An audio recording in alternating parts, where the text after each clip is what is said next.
I don't want to hype it up too much, but man, could you imagine how many people would watch a regular season matchup with Texas and Georgia? I mean, we saw what happened when Texas and Bama played. It is about to get absolutely crazy in the SEC soon.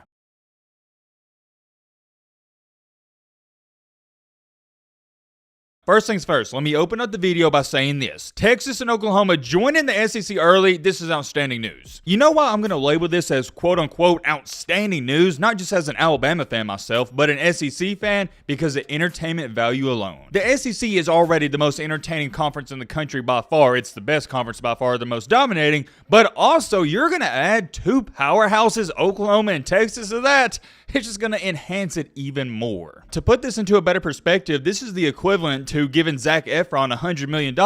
Zac Efron was already going to pull girls alone just because of how good he looks, but now you give him money, it enhances it. I think it goes without being said, we got some very interesting stuff to talk about in this video. We got one topic and one topic only to go over. You know the intro. We ain't got time for that. If you like the content, consider joining the best college football community on YouTube. If not, well, that's cool too. All right, Matt, blah, blah, blah, shut the crap up. Now, without further ado, let's get into it. Okay, first things first, I was debating all day, should I break this up into two separate videos or make it one long one? And I am going to break it up into two different videos for this reason right here. I want your guys' opinions down below. Ask me some questions down below, and we're going to make another video tomorrow talking about it. Some of the best questions I see down below, we're going to answer in tomorrow morning's video. I'm going to try to have one up real early before the Auburn-Alabama basketball game. And yeah, we got some more stuff to talk about, so stay tuned for that. If you're a college football fan, more importantly an SEC fan, tomorrow's video, you're going to enjoy it because it's all we're talking about as well. So you get the point. Drop not just questions down below, but let me know your thoughts. By this point, if you're watching this video, you know what's going on. Oklahoma and Texas, it was announced they're joining the SEC a year early, which is awesome, like I've said. I'm not going to go over all the boring information, and honestly, that's all there is to say about it. I'm going to show it to you right here. Instead of them joining in 2025, they're joining in 2024, which is huge, and it's going to impact so many different things. And I'm going to say this all throughout the video. Not only am I excited for this, but I'm a fan of it. Y'all know I'm an SEC fan, but more importantly, if you've been watching the channel, you would probably know that I'm a more the merrier type of person. Not just in college football, but in my everyday life. I want to continue to surround myself with more and more successful and great people. So with that being said, applying that analogy to this situation, as an SEC fan, yeah, I have no problem whatsoever bringing along Oklahoma and Texas, two outstanding programs. Keyword, I said programs, not current football teams. Because I know a lot of people are going to run to the comment section and say, oh man, well Texas, they win 8 games a year the past 10 years, and Oklahoma, they barely made a bowl game. I get that, and nobody has ragged on Oklahoma and Texas more than me in the past couple of years. Nobody has made fun of Texas more than me, especially in the past 2 years combined. When it comes to this Texas program where it's currently at the past 10 years, yeah, it's been embarrassing. It's been a joke. However, when it comes to the program as an entire unit the past 90 to 100 years, Texas is up with the best of them. As far as it goes for Oklahoma, I mean, when I think of Oklahoma football the past 20 years, I think of a team that wins 10 games a year minimum. And there is no debate about it. I know there's a large Texas fan base out there, but Oklahoma has been far superior than you the past 10 years. Now, I do need to address this. As far as it goes for the Big 12, I don't really know what you want me to say. I hate to say this, I really do, but it's how I feel at the current moment. The Big 12 is irrelevant. You're losing your powerhouses. You're losing Texas. You're losing Oklahoma. And yeah, you got TCU left, but is TCU really going to string along another 11 or 12 win season next year or the years after? Probably not. That was a Cinderella run. I hate to be this way, I really do, because I don't want to disregard or disrespect a conference, but the Big 12 is nothing more than the ACC at this point. It is what it is. The Big 12 is now irrelevant because nobody's going to talk about them. When we spoke about the Big 12 the past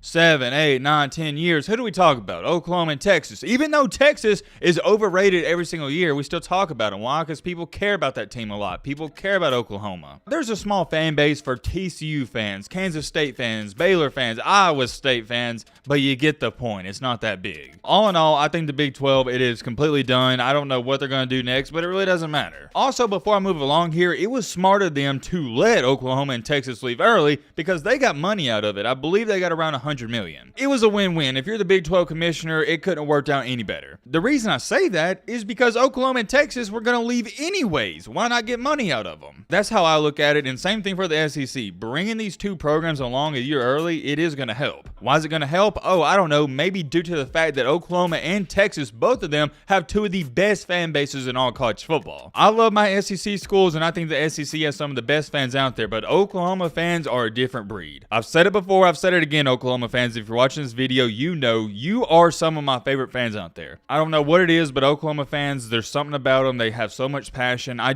love it. I do. Now, as far as it goes for Texas fans, yes, you're passionate. Yes, you got a lot of fans, but no, I don't love you as much as Oklahoma fans. I do respect my Texas fans, but I got sick and tired of y'all saying we're back when in reality, you was never back. Outside of Texas fans being a little obnoxious here and there, Texas, Oklahoma, here's my greetings. Welcome to the league. When I say that I'm thrilled, I'm beyond excited that you guys, Texas and Oklahoma, you're joining our conference, which is the SEC. I mean it. I'm all here for it. It's the same thing with our community we've built on this channel. I'm all for people that love the sport of football, more importantly, college football. Oklahoma fans and Texas fans, let me give you a little insight. This is how us, and I say us, I'm talking about SEC fans, we view SEC teams. Since you're leaving the Big 12 and you're about to be an SEC team like Texas and Missouri, you're now a part of our family. And I know this is going to be controversial to some people because trust me, I've seen it. A lot of people out there think it's corny how the SEC claims all these teams, and whenever one team wins, another SEC team's like, oh yeah,